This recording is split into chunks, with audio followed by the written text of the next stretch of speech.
Господь входил в Иерусалим. Осанна, жители кричали, свои одежды постилали, и ветви клали перед ним. Господь входил в Иерусалим.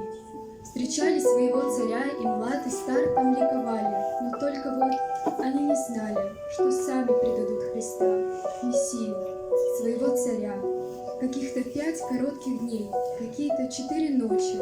Распни его, толпа всклокочет, предавший в руки палачей. Каких-то 5 коротких дней.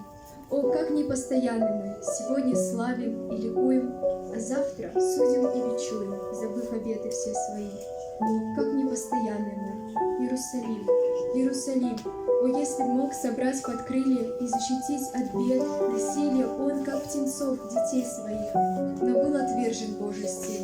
Последний раз Иерусалим бежал свершить предназначение, чтобы дать надежду на спасение тому, которых и любим. Последний раз в Иерусалим. Сам Бог входил в Иерусалим, но только люди не узнали, и на кресте его распяли. Ту чашу выпил он один. Воистину, он Божий Сын.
You